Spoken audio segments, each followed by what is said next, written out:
Hello and welcome. My name is Kenny and I am the host of the Transition Talks, talking our way to our first job podcast, where we interview adults with disabilities who are working in jobs that we want to learn about. Through these conversations, we aim to inspire and empower young adults with disabilities to pursue their own career goals and aspirations. We will be talking to a diverse range of professionals, from teachers to entrepreneurs to artists to scientists, to learn about their experiences and the challenges they have overcome to succeed in their fields. So sit back, relax, and join us on our journey to discover the possibilities for people with disabilities in the workforce. Hi, and welcome to our podcast, Translation Talk, talking our way to a first job. My name is Joy, and today I'll be interviewing Gray, owner-operator of Lady Gray Bakery and Teahouse from right here in Lawrence, Kansas. Gray, how are you today? I'm pretty good. Little nervous, but I think we'll be all right. Okay, let's get started. Can you tell us a bit about yourself? Well, I'm going to be 33 years old this year. I'm married, have 2 kids, both of which love helping me in the kitchen. My oldest likes to call herself my sous chef because she is very, very good. Got into baking about 10 years ago, and I've gone from there. That's cool. What was your first paid job?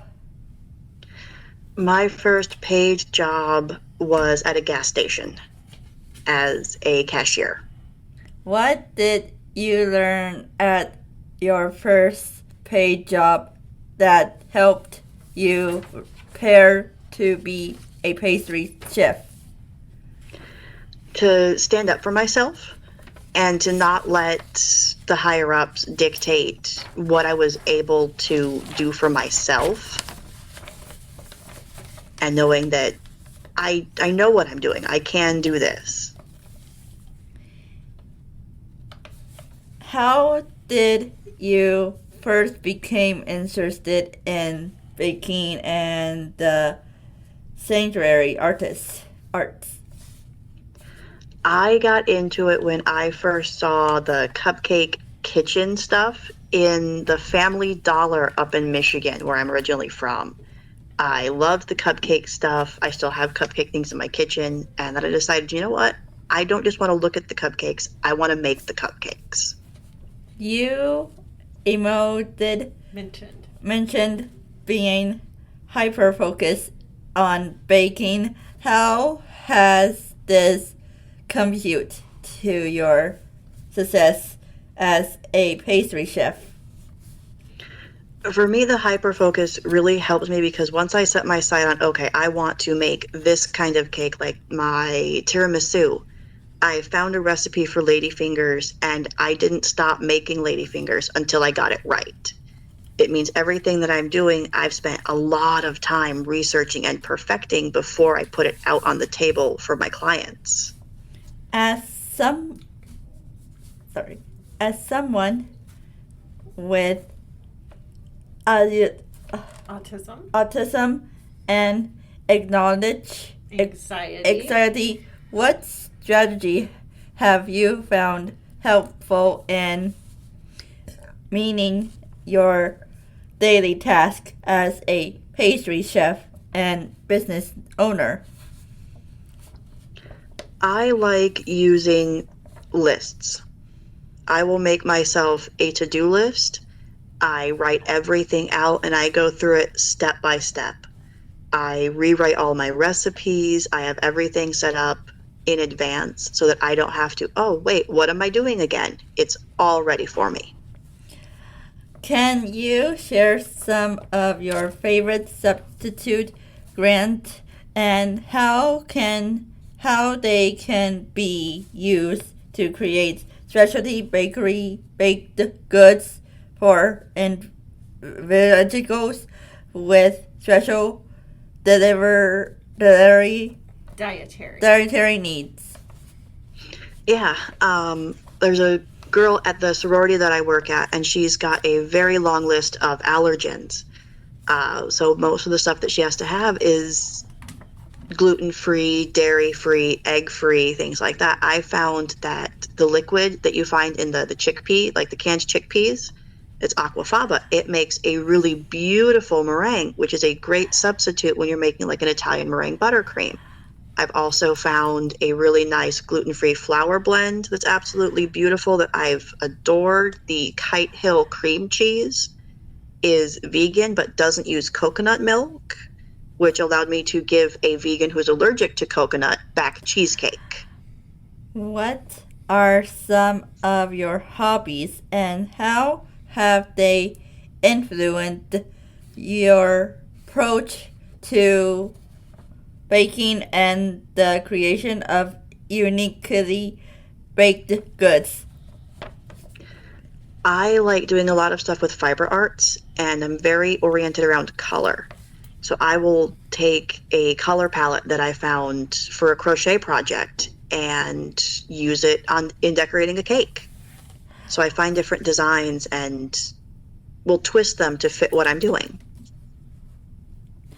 What advice do you have for young adults with disabilities who are interested in pursuing a career in the culinary arts or food service institute? I would say find what area you really like, whether it's cooking or baking, and find ways to make it work for you. I've spent a lot of time perfecting the pastry because it's what I love. Find ways to accommodate your own needs. If you can't have gluten or you can't have dairy, specialize in that. It'll set you apart from a lot of the other chefs that are on the field.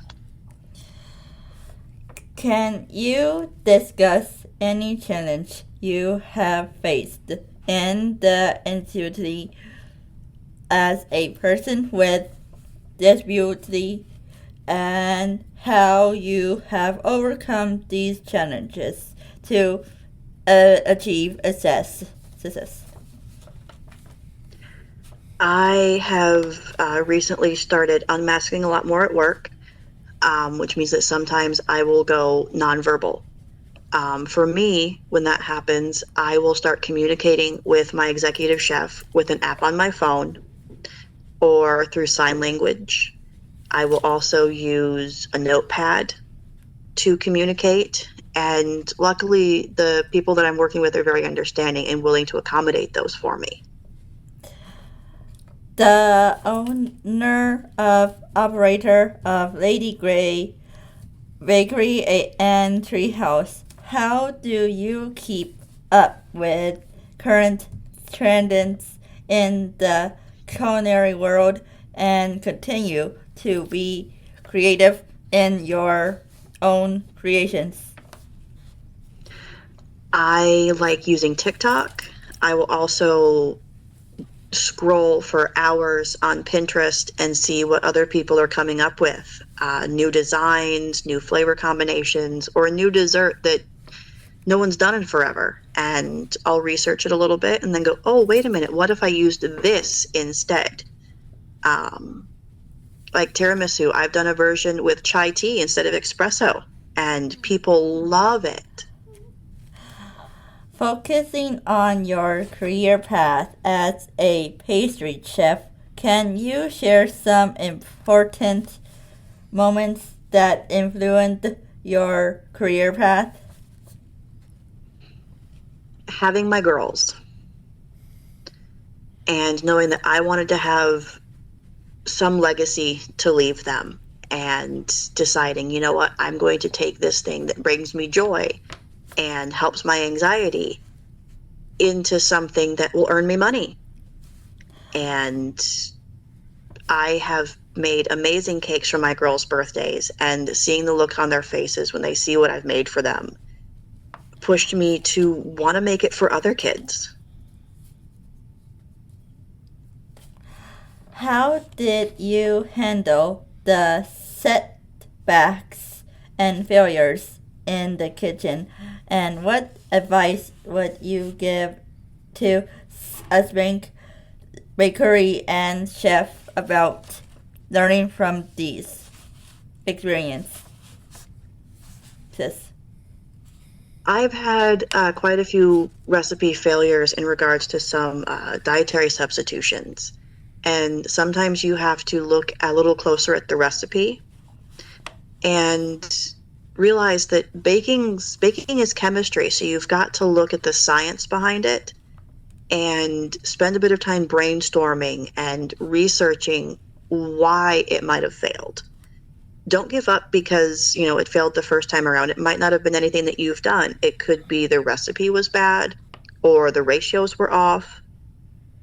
So keep experimenting, keep tweaking, keep trying. Don't stop because you failed once.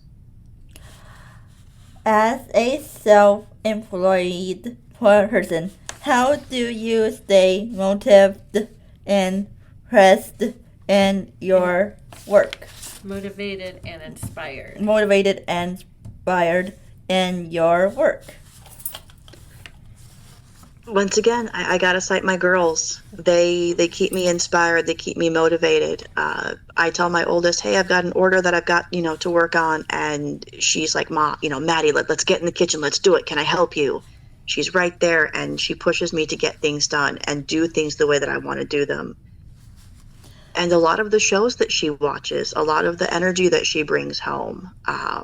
She loves Minecraft, so I've been looking at making Minecraft cakes and things like that. Like, my girls inspire me a lot.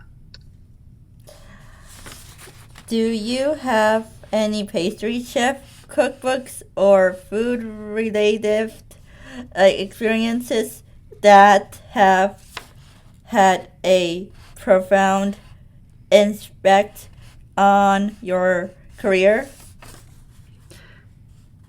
Julia Child has inspired me a lot. She was one of the first female chefs to go through Le Cordon Bleu in France.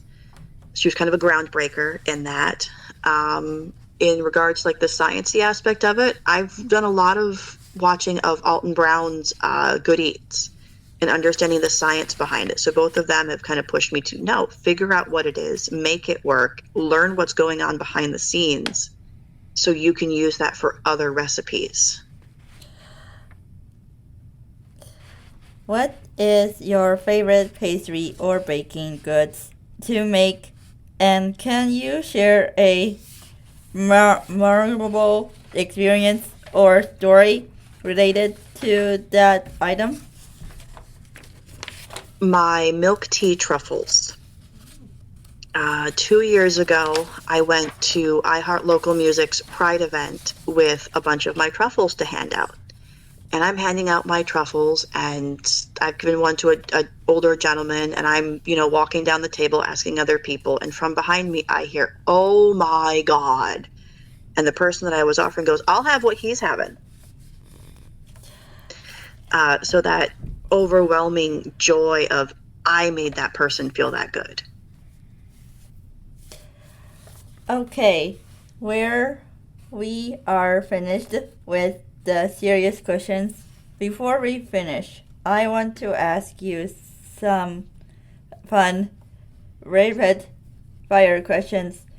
Are you ready? Let's go. If you could have any superpower, what would it be and why? Invisibility, because no one would bother me when I'm nonverbal. What's your favorite guilt pressure TV show or movies? Grey's Anatomy. What if you would travel anywhere in the world right now? Where would you go and what would you do there? I would go to Stonehenge and just soak up all the energy. Which 3 famous people, living or dead, would you invite to a dinner party and why? Alan Turing, because he helped us win World War II, and he would be an amazing person to, kind of pick his brain. David Bowie, because I look up to him so much. And, oh goodness, Pedro Pascal, because my partner would kill me if I didn't.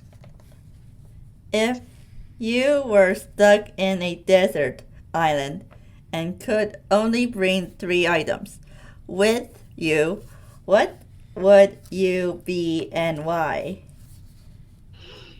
I would bring my crochet hook, because I could use some tree bark or the indigenous plants to make rope, which means I could crochet something like a blanket or a hammock. I would probably then bring my fidget cube and my weighted stuffed animal to keep me busy. What is your favorite food to cook, pastries or otherwise? My tiramisu. People think it's complicated, but it's not. Okay, that's it. Do you have any more questions you want to ask, Joy? Oh, Is there anything else that you thought of while you were asking those? So my question is, how did you take your time on baking pastries and stuff? I will kind of clear out some time in my schedule to dedicate to actually getting the baking done. I will fixate on making sure that I have all my ingredients. I have my scale. I have all my bowls. I'll set up what's called mise en place, which is everything prepared. And getting that perfection of to the gram, it thrills me so much. Anything else? And do you have a pet? I do. I have a very large dog. His name is Wolf. And what's your favorite TV show? Oh, goodness, you would ask me that. Favorite TV show, can't put it down. MASH. What's your favorite ice cream? Oh, goodness. I like the Alden's cookies and cream. What's your favorite animal? Oh, gods. The raven.